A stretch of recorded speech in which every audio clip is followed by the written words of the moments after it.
सबको जय मसीह की। मैं जसपाल एक बार से फिर आप लोगों के सामने परमेश्वर का वचन लेकर उपस्थित हूँ। आज का मेरा टॉपिक है आना और सुनना।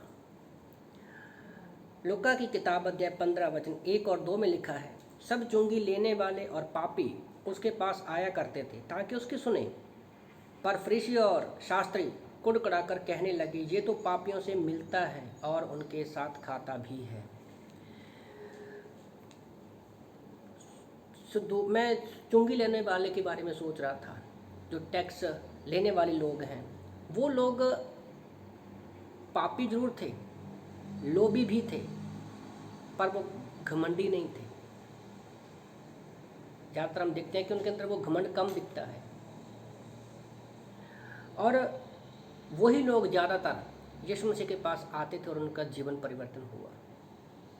लूका 19:10 में हम लोग देखते हैं जक्कई का 19 में लूका 19 में जक्कई का जीवन परिवर्तन होया। मत्ती जो था वो भी चुंगी लेने वाला था, उसका जीवन परिवर्तन हुआ। पर यहाँ पर जो फरीसी और सदूकी थे वो लोग घमंडी थे, अपने ही घमंड में वो रहते थे और वो दूसरे लोगों को क्या है तुच्छ समझते थे। तो यही सबसे बड़ा कारण था कि वो यीशु मसीह के पास नहीं आ पाए। और परमेश्वर ने सदूकियों और फरीसियों को ही सांप के बच्चे कहा, चुंगी लेने वालों को नहीं कहा, पापियों को नहीं कहा उन्होंने। पर वो लोग सदूकी फरीसी जो लोग थे, जो अपने आप में घमंड में रहते थे, वो दूसरे लोगों को अपने ज्ञान की वजह से तुच्छ समझते थे। आज हमारा भी स्वभाव ऐसा हो सकता है। हमारे पास भी कोई ना कोई घमंड करने का जरिया हो सकता है। मेरी स्टडी, मेरा स्टेटस, मेरा नाम है ना, मेरा पैसा, ऐसी बहुत सारी चीज़ें हैं, मेरा टैलेंट हमारे लिए घमंड का कारण बन सकता है। और इसी घमंड की वजह से क्या है, हम कहीं नहीं जाते। हम चाहते हैं कि लोग हमारे पास आए। यीशु मसीह घमंडी नहीं था, वो भी तो हमारे पास आया। वो परमेश्वर होते हुए हमारे पास आया। आया ही नहीं बल्कि उसने परमेश्वर की बातों को सुना भी और उसने किसी को तुच्छ नहीं समझा।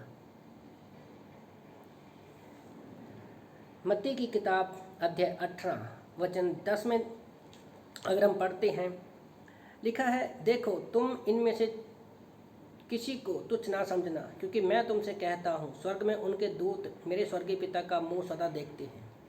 11 में, क्योंकि मनुष्य का पुत्र खोए हुए को बचाने के लिए आया है। तो जब यीशु वचन कहता है कि तुम किसी को तुच्छ मत समझना, घमंड ऐसी चीज़ है कि वो सारी बुराइयों की जड़ है। और घमंड की वजह से क्या है, हम दूसरों को नीचा समझते हैं। चुंगी लेने वाले पापी थे, पर पवित्र आत्मा उनको तोड़ता भी है और वो अपने पापों की क्षमा करते हैं, पापों की क्षमा मांगते हैं और परमेश्वर उनको क्षमा करते हैं। और हम बाइबल में देखते हैं कि उन लोगों के जीवन में परिवर्तन भी हुआ है।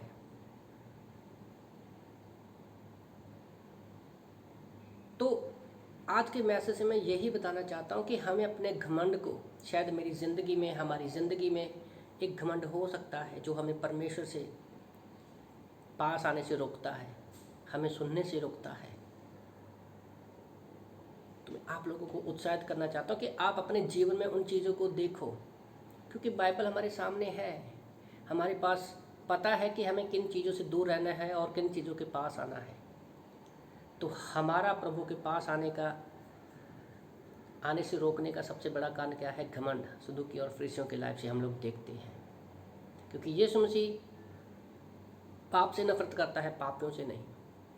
हमसे दिन भर से गलतियां होती हैं, पर प्रभु चाहता है कि हम उसके पास एवरी डे, हर रोज़ आएं, परमेश्वर से बात करें और परमेश्वर की सुने और परमेश्वर के साथ चलें।